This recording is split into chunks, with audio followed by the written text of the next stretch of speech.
Hello दोस्तों, welcome back to tax साथी। आज के इनकम टैक्स रूल्स के वीडियो में हम लोग बात करेंगे ऐसे सीनियर सिटीजन्स के बारे में जिनको आईटीआर फाइल करने की ज़रूरत नहीं है। फाइनेंशियल ईयर 23-24 के अंदर अगर किसी सीनियर सिटीजन की इनकम इस वीडियो के अंदर दिखाई गई इनकम से रिलेट करती है तो उनको अपना आईटीआर भरना ज़रूरी नहीं होगा। कौन सी प्रोसेस को फॉलो करना होगा जिससे उनको अपना आईटीआर नहीं फाइल करना होगा, अगर आप जानना चाहते हैं तो इस वीडियो को एंड तक देखिए। वीडियो अच्छा लगता है तो उसे लाइक कर दीजिए, शेयर कर दीजिए मैक्सिमम लोगों के साथ अपने फेसबुक व्हाट्सएप ग्रुप्स के अंदर, ताकि उनको भी अवेयरनेस मिल सके। और अगर अभी तक आपने हमारे चैनल टैक्स साथी को सब्सक्राइब नहीं किया है तो सब्सक्राइब करने के साथ साथ बेल आइकन को प्रेस कर दीजिए ताकि लेटेस्ट टैक्स वीडियो अपडेट आप सभी को मिल सके। तो चलिए स्टार्ट करते हैं हमारे आज के इस वीडियो को।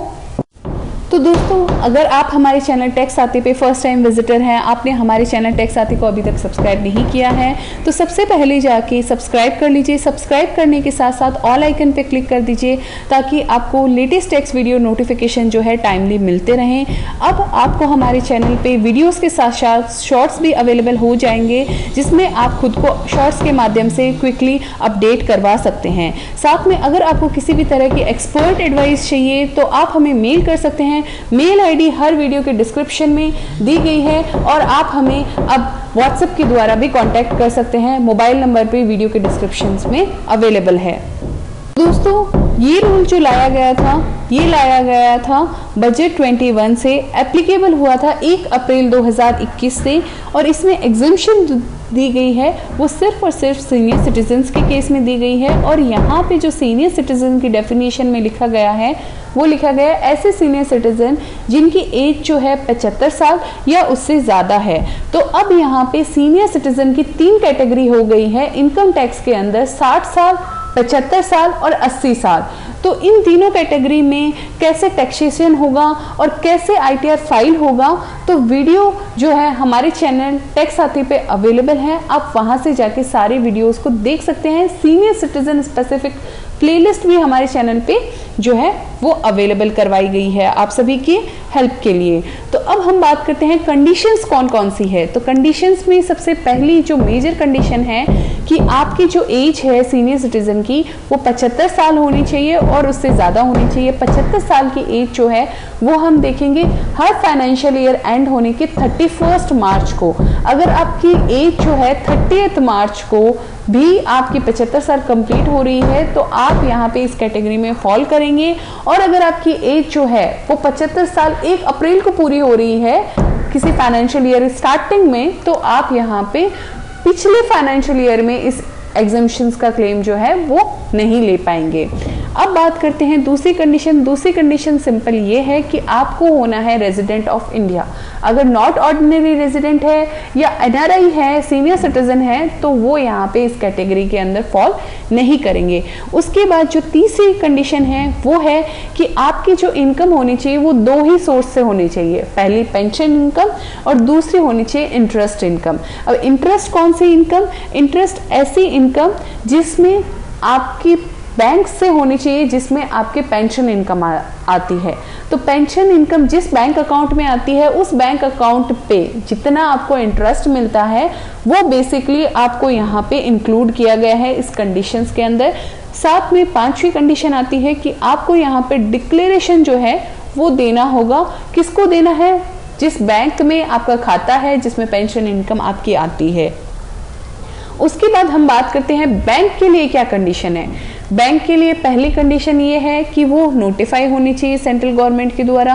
नोटिफाई होने के साथ साथ लाइबल होनी चाहिए 194P के अंदर टीडीएस डिडक्ट करने के लिए। उसके बाद जो है चैप्टर 6A की डिडक्शन देने के बाद 87A की रिबेट देने के बाद जो इनकम बनती है सीनियर सिटीजन की, जो टैक्सेबल इनकम बनती है उस पे जो है टीडीएस कटेगा। और टीडीएस जब कट जाएगा तो आपको किसी भी तरह का रिटर्न जो है वो यहाँ पे फाइल नहीं करना होगा। उसके बाद मैं डिक्लेरेशंस की कंडीशन पे जाऊं तो डिक्लेरेशन में आपको क्या देना है? आपको देना है सबसे पहले आपकी टोटल इनकम। टोटल इनकम किससे आनी चाहिए? पेंशन इनकम और इंटरेस्ट इनकम से। तो इंटरेस्ट इनकम जो उस बैंक अकाउंट से आई है और पेंशन इनकम जिस बैंक अकाउंट के अंदर आपकी पेंशन इनकम आ रही है। उसके बाद आपको डिटेल देनी है कि आपकी चैप्टर 6 की कितनी डिडक्शन है। जैसे कि एटीसी में अगर आपने कोई सीनियर सिटीजन सेविंग स्कीम के अंदर इन्वेस्ट कर रखा है, पीपीएफ के अंदर आप इन्वेस्ट करते हैं, या फिर आपका कोई भी एलआईसी ले रखी है, म्यूचुअल फंड्स के अंदर इन्वेस्टमेंट है, तो वो आपको डिटेल यहाँ पे जो है वो देनी है। उसके बाद आ गया कि कंफर्मेशन क्या देना है आपको, इनकम का कंफर्मेशन देना है। सिर्फ यही कंफर्मेशन में आपको देना है कि आपकी जो इनकम है वो सिर्फ और सिर्फ पेंशन और इंटरेस्ट की इनकम है, उसके अलावा किसी भी तरह की इनकम जो है वो आपकी नहीं है। उसके बाद आती है कि आपको यहाँ पे रिबेट वो ऑटोमेटिकली बैंक के द्वारा कैलकुलेट की जाएगी। तो कैलकुलेट 87A की रिबेट ओल्ड टैक्स स्लैब में अगर आप जाते हैं तो ओल्ड टैक्स स्लैब के अकॉर्डिंग मिलेगी, न्यू टैक्स स्लैब में जाते हैं तो न्यू टैक्स स्लैब में के अकॉर्डिंग आपकी बैंक कैलकुलेट करेगा। तो न्यू और ओल्ड टैक्स स्लैब के अंदर कैसे आपको डिडक्शन मिलेगी, कैसे रिबेट मिलेगी, तो चैनल पे वीडियो अवेलेबल है, आप वहां पे जाके देख सकते हैं। वीडियो के डिस्क्रिप्शन में भी रेलेवेंट वीडियोस को मैंने लिंक कर दिया है, आप वहां से जाके रेलेवेंट वीडियोस को भी देख सकते हैं। उसके बाद आपको अपने इन्वेस्टमेंट प्रूफ भी बताने होंगे कि सिर्फ आपको ये बताने से नहीं चलेगा कि आपने इन्वेस्टमेंट किया है तो आपकी डिडक्शन है, आप डिडक्शन क्लेम करना चाहते हैं, लेकिन आपको यहाँ पे ध्यान देना होगा कि आपको उसके तो इन्वेस्टमेंट प्रूफ आपको सबमिट करने होंगे बैंक्स को, ताकि वो वेरीफाई करवा सकें कि जो भी डिडक्शन आप यहाँ पे क्लेम कर रहे हैं वो यहाँ पे करेक्ट है या नहीं है, और अगर करेक्ट है तो उसकी आपको डिडक्शन जो है वो दे पाए। अब हम बात करते हैं कि ऐसे सीनियर सिटीजन जो न्यू टैक्स रिजीम के अंदर जाना चाहते हैं। तो जैसे कि आप सभी को पता होगा, न्यू टैक्स रिजीम के अंदर जो पहले चेंजेस थे वो ये थे कि आप किसी भी तरह की डिडक्शन एग्जम्पशंस को क्लेम नहीं कर सकते, लेकिन अब यहाँ पे नए बजट के अनुसार आपके नए चेंजेस किए गए हैं, जिसके अंदर न्यू टैक्स रिजीम के अंदर आपकी सीनियर सिटीजन पेंशन इंटरेस्ट की इनकम है तो आपको यहाँ पे किसी भी तरह की चैप्टर 6A की डिडक्शन नहीं मिलेगी।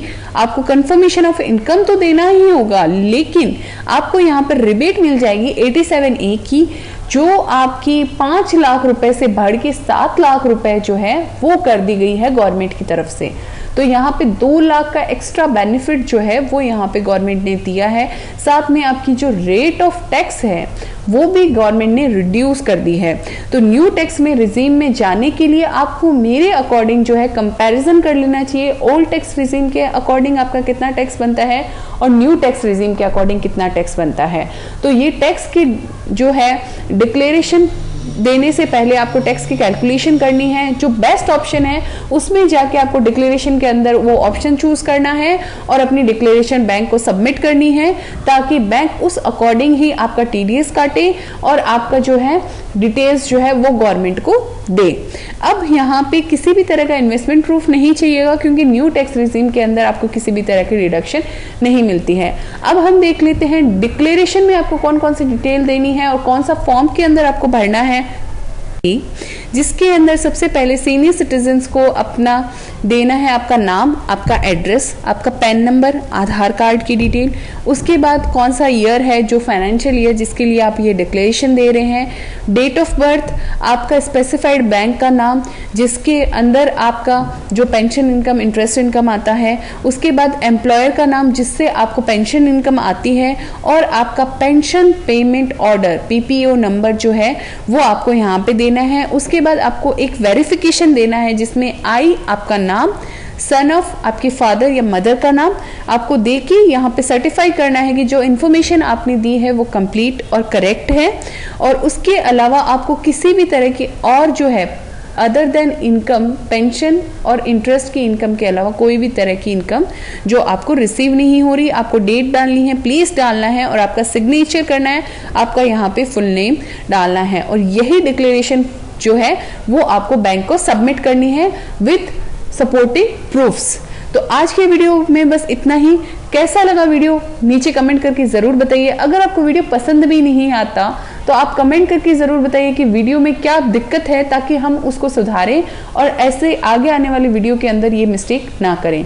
तो आज के वीडियो में बस इतना ही। मिलते हैं ऐसे लेटेस्ट वीडियो अपडेट के साथ, तब तक के लिए कीप वॉचिंग। जय हिंद, जय भारत।